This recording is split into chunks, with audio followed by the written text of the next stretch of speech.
ProCognita, Get Agile podcast. Building the versatile organization. Interview with Jurgen Appelo. Hi and welcome to Get Agile podcast. My name is Tomasz Wykowski and today with me is Jurgen Appelo. Jurgen, you're mostly known for Management 3.0, but you're also working on something new, which is Shift Up, right? What is that? Well, it's a bit of an experiment, to be honest. I did Management 3.0 for maybe 10 years by now, or longer actually. When things work well, I personally get bored. I want to do other things. I want to experiment and play with stuff. And I still love doing talks and speeches about Management 3.0 topics, of course, but I also want to try out new things. So I tried IC Agile accreditation with a couple of courses, Business Agility Foundation and Leading with Agility. I came up with a Shift Up brand to sort of wrap my experiments under one umbrella. And now I am experimenting with micro-learning, a learning program all branded as Shift Up for developers, project managers, product managers, HR, etc., who can go through learning programs by reading articles and watching videos and listening to podcasts, participating in meetups. And then at some point they get a diploma, yay! So, yeah. Yeah, is it kind of Management 3.1 or 4.0 or like a separate path? How do you no, it's more a separate thing because Management 3.0 that's content, right? That's practices, toolbox of good stuff to do as a manager and leader. Shift Up is more like an experiment with new business models, new things to do. There is some new content like the innovation vortex and business lifecycle stages that I offered as part of my courses. But I am working, and that's what my new workshops in autumn are about, on a new content, and I call that the versatile organization. I also offer that as part of Shift Up because it's still an experiment, so it's a bit of my playground, my sandbox. But that is new content about, well, what you could say might become Management 4.0 or 5.0, who cares? Okay, so now it's time for advertisement. We're going to have a Jurgen Appelo coming to different places all over Europe this autumn, right? Exactly. That was it. And so can we deep dive into one of this area of the Shift Up, like something that is maybe something controversial or something you find like an interesting experiment? Well, there are a couple of things new post-COVID, you could say. A big thing nowadays is the hybrid workplace. That's was something that many organizations struggle with. It was easy when everyone was at the office. It was relatively easy when everyone was not at the office but working from home, because then you have a level playing field. But it becomes more difficult when half of the people are at the office and the other half are working at home. How do you organize meetups? How do you do stand-ups? How do you do PI planning or whatever? That's quite a challenge. So I find that super interesting. So that's one thing that is new. Another thing that is a bit of a pet peeve of mine, we have moved from projects to products in Agile, which is a good thing, but I think we're not done yet. I think we have to move from products to experience, because it has happened quite a number of times that I was pretty happy with the product, or actually maybe almost in love with the product, but the whole experience with the organization sucked because bad support, terrible finance procedures with invoicing, marketing is a pain in the behind, things like that.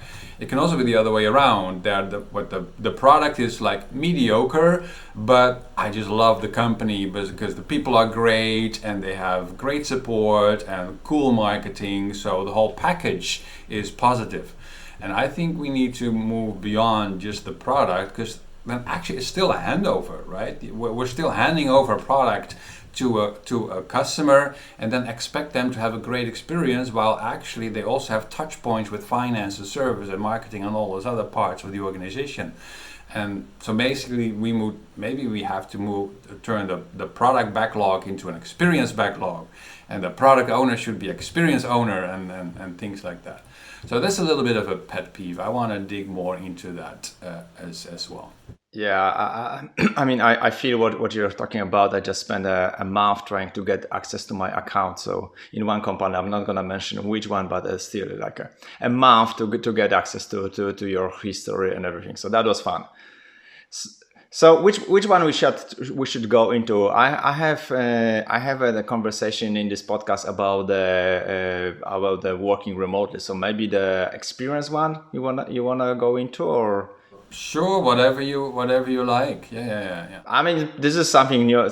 So what I'm hearing from you is like, okay, there is more than just a product we have a contact with, and then what you're saying, we're changing the structure, we're changing the way we work, we're changing the way we manage organization. How do we get the better experience? Well, definitely. When you look at the traditional setup, 'cause this is going to have consequences for organizational structure, for sure. It has been known for a long while in design thinking and service design that journey mapping is a good practice. For example, you take care of the typical journeys that the customer has with your company, with the various touch points. Like they come into the store, then they have a session on their mobile phone with a chat service, and then maybe they call at some point, and then they go to Facebook or whatever. There are multiple touch points, and all of that should be a good experience. You should be integrated holistically, a good experience. But you're touching upon multiple departments of the company. Finance might be involved for the invoice, and marketing might be involved for the newsletter, etc. If you don't think about that, then you may still end up with silos where the product organization just delivers the product and then says, all right, well, that's done. We have delivered it. It's now live. Good luck with it. And then marketing does their thing and finance does their thing. That's still silo thinking, basically, and the customer will notice that. The customer will see that they have different people, different ways of being handled by different parts of the organization. You can solve that by having a customer facing journey defined and a team responsible for that on the experience part, right? The front part that covers the whole back office of the organization. So you might still have a product team and etc. But there could be a couple of people who specifically focus on the journeys, on the customer journey, so that they are well managed, that the metrics are well aligned, and they could then be the touch points with the rest of the organization and tell marketing that they should collaborate with finance, and that finance should solve a problem together with development. Yeah, go. Yeah, so the challenge what I see in an organization is that most cases those departments has a different goal. So basically, I'm in the sales department, I'm in the procurement department, and my goal is different from your goal. And how do we align this one? Because it's not that we have wrong people, just the goal are just different, and they want to achieve something different, and we end up with with different experience because of that. How do we address this one? Well, that's a good question. I think OKRs can play a role there. It's pretty popular framework by now across the Agile world and beyond. So, for example, top management could say, we need to show our investors or our shareholders that we're growing. We need to show some growth numbers, have more revenue, and set some objectives, some challenging objectives. Then marketing could think, well, what we need to do is find more people, or just find more customers. So they might do advertisement and whatever. While the product department might think something else. They say, well, it is more about the existing users that we have. We're not fully engaging them. It's like very low retention, etc. It is better to just first focus on the people that we have, because they could pay 10 times more if we just treated them better. Those are two completely different solutions. And if they don't talk with each other, marketing and product development, then they go in different directions, trying to aim for that same goal, which is increased revenue. And then the customers are going to notice that the experience is not well taken care of. So OKRs framework sort of assumes that there is this horizontal alignment of department, but I just had a session yesterday, a meetup, where people from multiple organizations said, this never happens. It's basically always top down and bottom up, but teams and departments rarely talk with each other like, oh, well, if you're doing this, then we should be doing that. Or actually, we don't agree that you do this because it conflicts with us. So we need a little bit more in terms of that horizontal calibration between teams, between departments, so that marketing and product development, they have a similar strategy.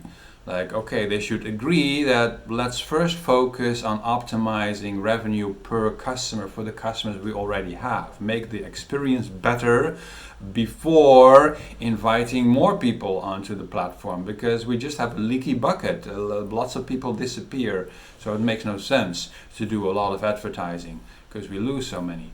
That kind of conversation needs to happen.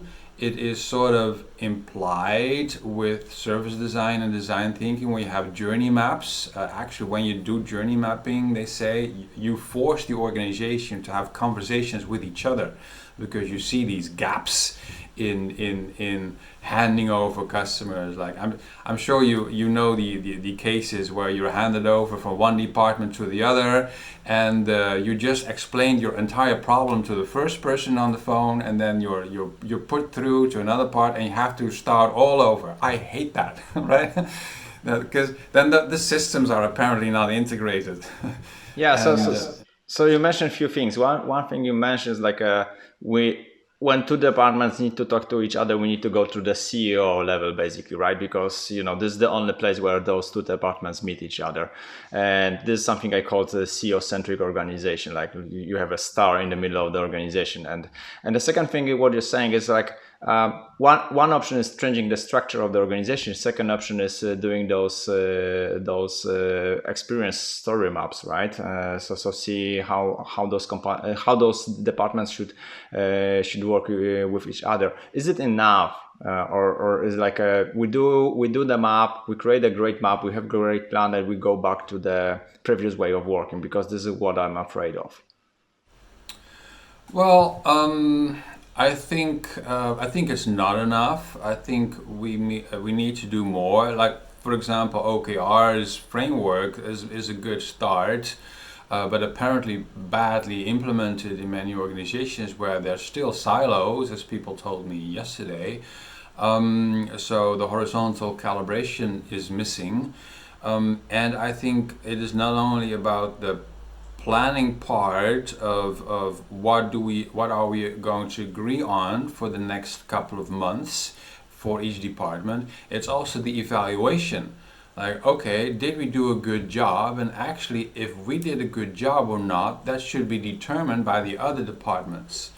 I was part of another podcast earlier this week, which was more about systems thinking and complexity. And I said, but for 10 years, I've always been annoyed when people say that you shouldn't reward individuals, you should reward teams.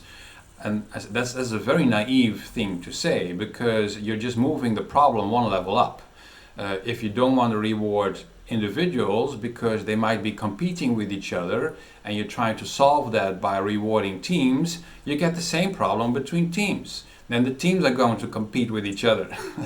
And then you say, well, if we want to solve that, we have to reward the departments instead of the teams. Well, then the departments are going to compete with each other. It's just this is the same problem at a higher abstraction level.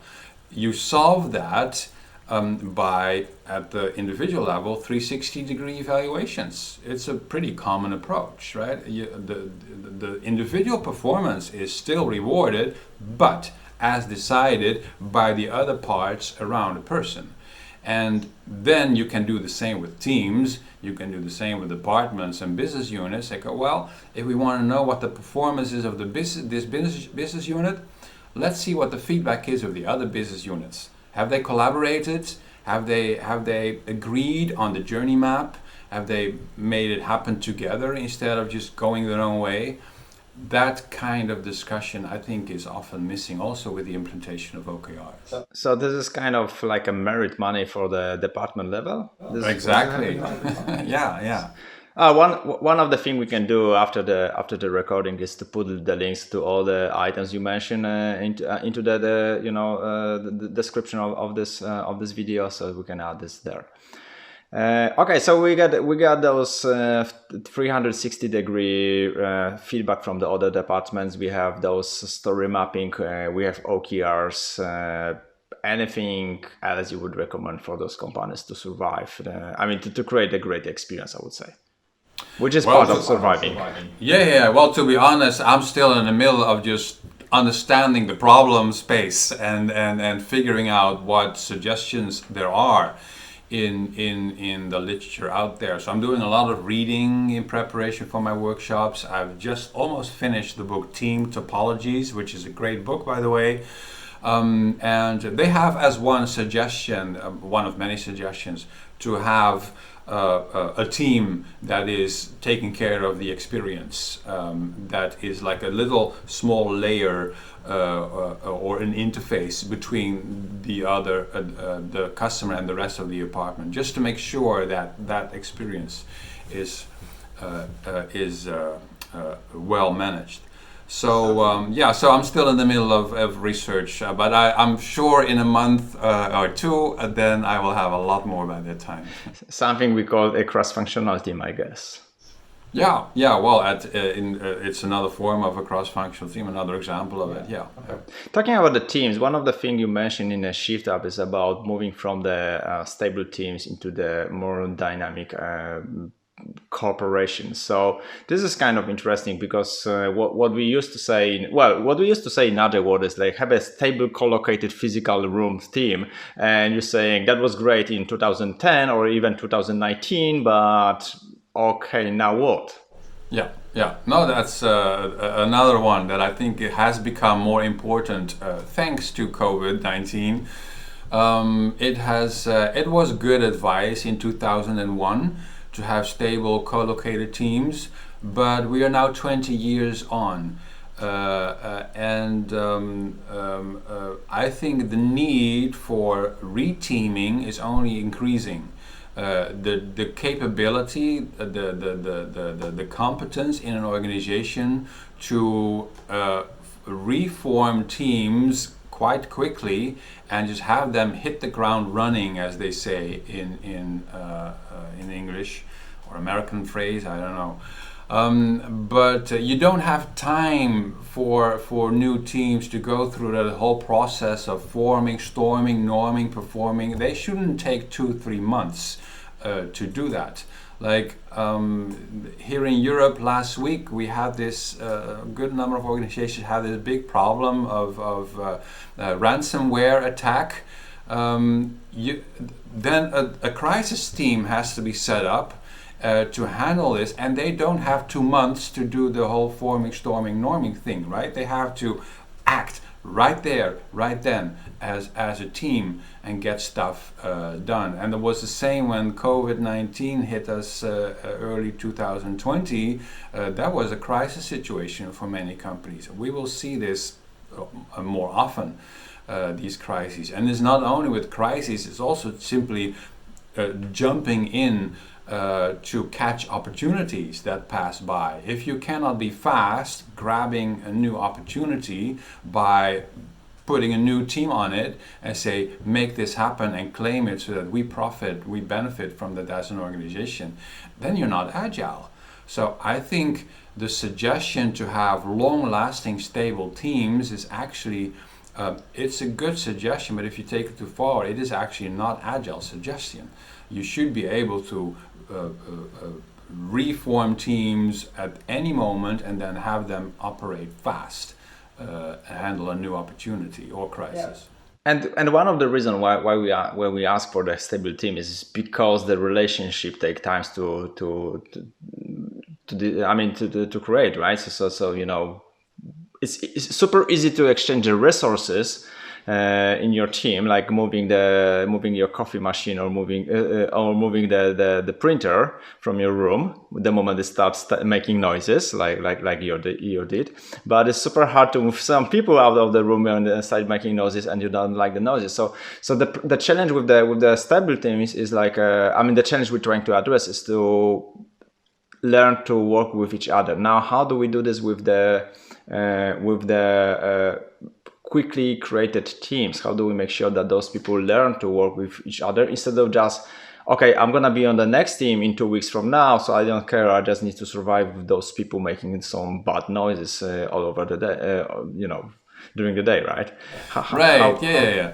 So, well, there are some really good suggestions in the book Dynamic Reteaming that I just read by Heidi Haflund. And other articles online. You need to think at multiple levels. So there is the current team that is going for the current opportunity or handling the current crisis, and that is what they should feel rewarded for intrinsically and maybe also extrinsically at some point.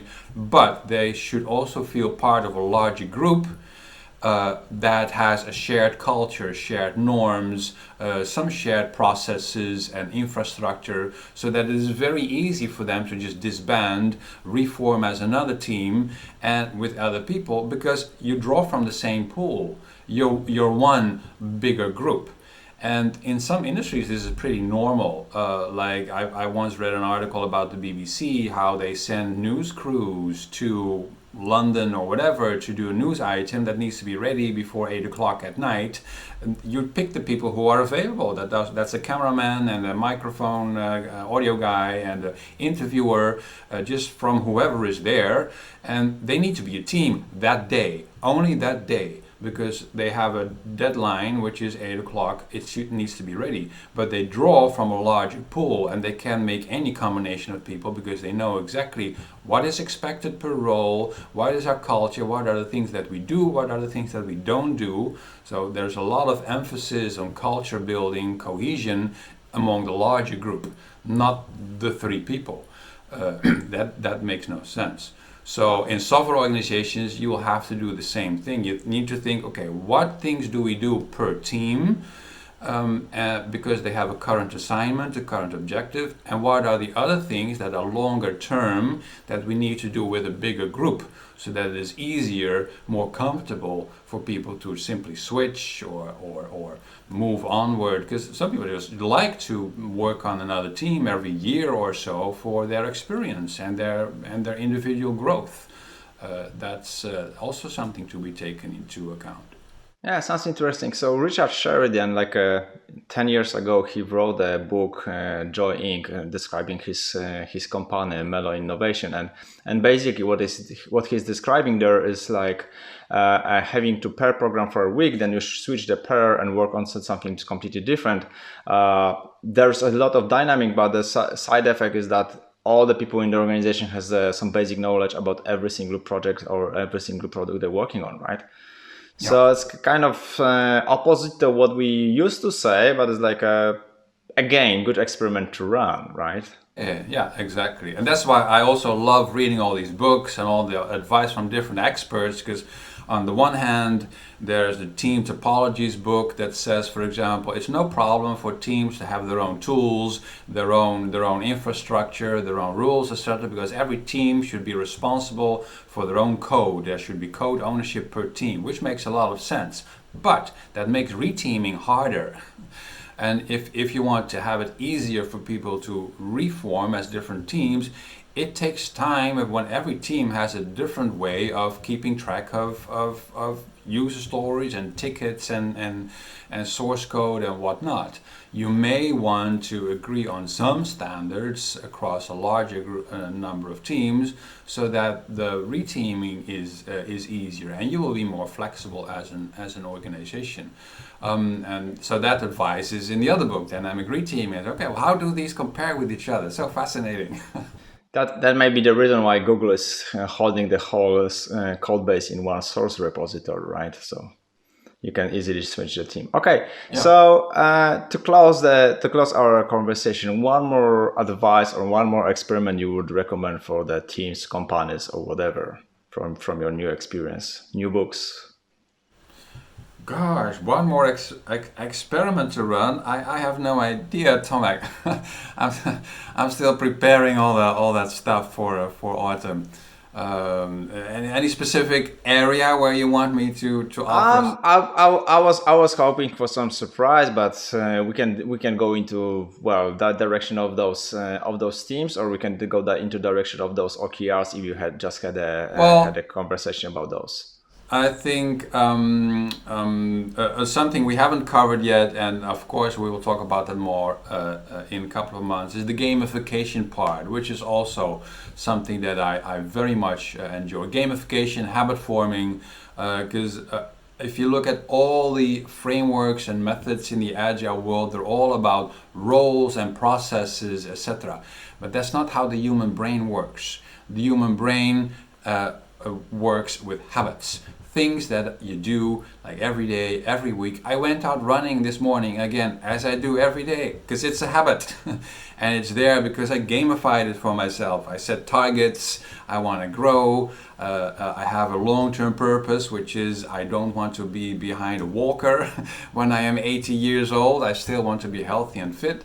So I have a goal, I turn that into daily, weekly, monthly targets, and I turn it into a habit.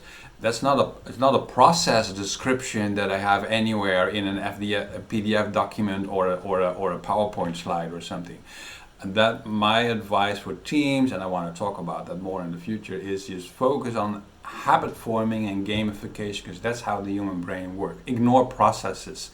What are the habits that we can build? And there's some trickery there, because the human brain is, we know quite a lot about it by now, how to grow new habits. That's another book, by the way, by Beiji Fogg, I believe, is in Tiny Habits, that I totally believe in. Yeah. Yeah. So one of the things here is like we talk about processes, but my belief in other world is like more about the habits. So the thing is, it's super hard to teach the habits through the training, no matter how much you try. So it's like we talk about the meetings, but at the end of the day, you do the meeting for having habits on conversation or having a habits of cross-department collaboration, right? No, training it only touches awareness, but you don't have a habit after the training, of course. But it starts with awareness, and then the rest will have to be done by people themselves. For sure. So we need certified habit master. Certified habit, I like that. Okay. We do this in spring 2022. Yeah. All right. Thank you very much for this conversation. Enjoy Thanks, it. We'll share the links with people, and see you soon in Warsaw. All right. Looking forward to it. Thank you. To learn more, visit procognita.com/getagile.